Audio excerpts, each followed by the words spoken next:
নমস্কাৰ বন্ধুসকল, স্বাগতম জনাইছোঁ মোৰ আন এটা ভিডিঅ'লৈ। বন্ধুসকল, আজি ভিডিঅ'টো হ'ব এখন ঘৰৰ বিষয়ত।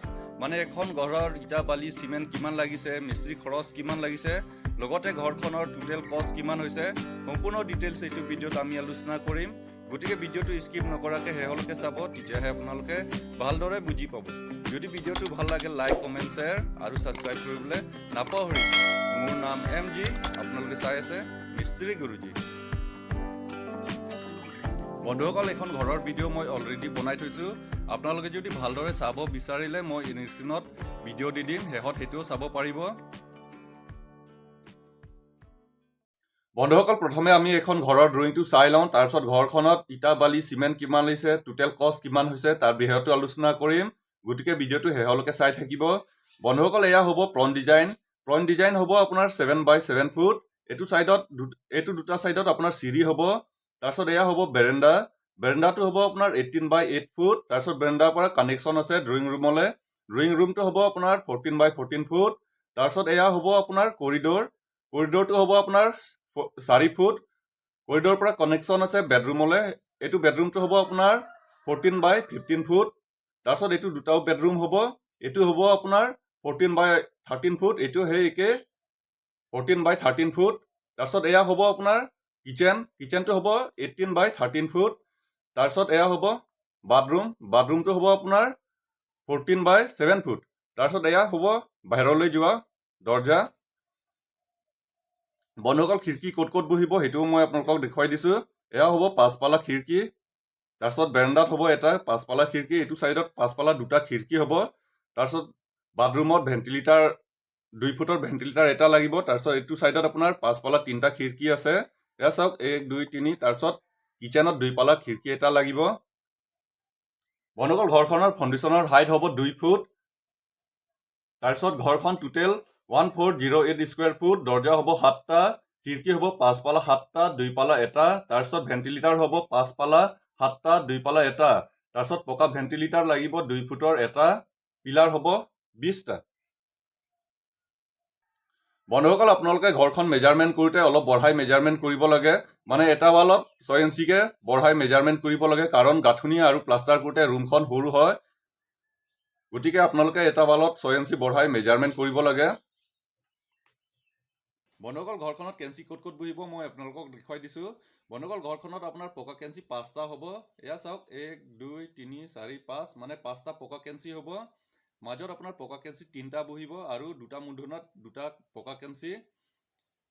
এতিয়া কেঞ্চি গেপছবিলাক মই আপোনালোকক দেখুৱাই দিছোঁ।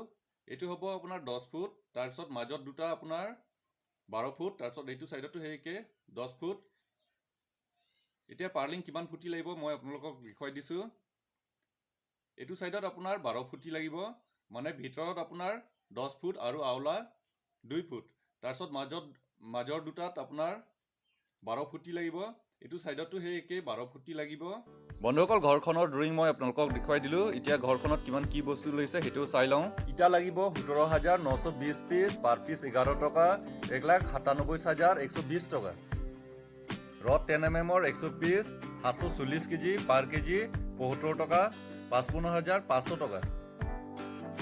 কইল 400 কেজি, পাৰ কেজি 75 টকা, 30,000 টকা। চিমেণ্ট 340 বেগ, পাৰ বেগ 480 টকা, 1,63,200 টকা। বালি 20 ট্ৰেক্টৰ, পাৰ ট্ৰেক্টৰ 1200 টকা, 24,000 টকা। চিপছ 4 ট্ৰেক্টৰ, পাৰ ট্ৰেক্টৰ 3,000 টকা, 12,000 টকা। চেটাৰিং কাঠ 20 কেবি, পাৰ কেবি 500 টকা, 10,000 টকা। দৰ্জা চকটৰ কাৰণে কাঠ লাগিব 6 3 7 ফুটি 20 পিচ। তাৰপিছত খিৰিকী চকটৰ কাৰণে 6 3 5 ফুটি 45 পিচ, 6 3 8 ফুটি 15 পিচ। ভেণ্টিলেটাৰ চকটৰ কাৰণে 6 3 8 ফুটি 15 পিচ, 6 3 6 ফুটি 15 পিচ। তাৰপিছত খিৰিকী আৰু ভেণ্টিলেটাৰ পাল্লাৰ কাৰণে 12.5 5 ফুটি 47 পিচ। টোটেল 116 কেবি, পাৰ কেবি 800 টকা, 92,800 টকা। ৰেডিমেড দৰ্জা 7টা, পাৰ পিচ 5,000 টকা, 35,000 টকা। গ্লাছ, হেণ্ডেল, চিটকানি, কব্জা কাৰণে 30,000 টকা। টিং লাগিব 18 ফুটি 45 mm 30 পিচ, 1890 স্কুৱেৰ ফুট, পাৰ স্কুৱেৰ 55 টকা, 1,03,950 টকা। লগত টিং গজাল আৰু ৰিজিঙো আহিব। পাৰ্লিঙৰ কাৰণে কাঠ লাগিব 3x12 ফুটি 32 পিচ 24 কেবি পাৰ কেবি 800 টকা 19200 টকা। চিলিঙৰ কাৰণে কাঠ লাগিব 3x12 ফুটি 80 পিচ 60 কেবি পাৰ কেবি 800 টকা 48000 টকা। এচি বোৰ্ড 71 পিচ পাৰ পিচ 180 টকা 12780 টকা। তাৰপিছত চিলিঙৰ বিট লাগিব 960 ফুট পাৰ ফুট 7 টকা 6720 টকা। টাইলছ লাগিব 2x2 368 পিচ 92 পেকেট পাৰ পেকেট 1200 টকা 1,10,400 টকা। বাথৰুমৰ কাৰণে টাইলছ লাগিব 1x1 104 পিচ 13 পেকেট পাৰ পেকেট 250 টকা 3250 টকা। তাৰপিছত লাগিব 12-18 ইঞ্চি 168 পিচ 28 পেকেট পাৰ পেকেট 250 টকা 7000 টকা। পুটি লাগিব 10 পেকেট পাৰ পেকেট 1100 টকা 11000 টকা। প্লাষ্টিক পেন লাগিব 15 লিটাৰ পাৰ লিটাৰ 400 টকা 6000 টকা। বন্ধুসকল ঘৰখনত কিমান কি বস্তু লাগিছে মই আপোনালোকক কৈ দিলো। এতিয়া থাকিল মিস্ত্ৰী খৰচ আৰু টোটেল কষ্ট। বন্ধুসকল পকা মিস্ত্ৰী কিমান টকা লাগিব হেটোও চাই লওঁ। বন্ধুসকল ঘৰখন আছে 1408 স্কয়াৰ ফুট পাৰ স্কয়াৰ 180 টকা 2,13,440 টকা। কাঠ মিস্ত্ৰী 65,000 টকা পেন আৰু পুটি মিস্ত্ৰী 48,000 টকা। বন্ধুসকল এতিয়া থাকিল টোটেল কষ্ট 13,27,080 টকা।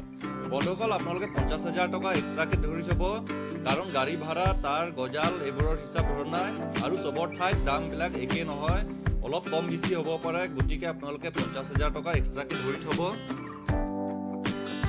বন্ধুসকল এখন ঘৰৰ বিষয়ত সম্পূৰ্ণ ডিটেইলছ দিয়া হৈছে, তথাপিও আপোনালোকৰ যদি কিবা প্ৰশ্ন থাকে বা সুধিবলগীয়া কথা থাকে মোক কমেণ্ট ছেকশ্যনত জনাব, মই আপোনালোকৰ উত্তৰ দিবলৈ চেষ্টা কৰিম।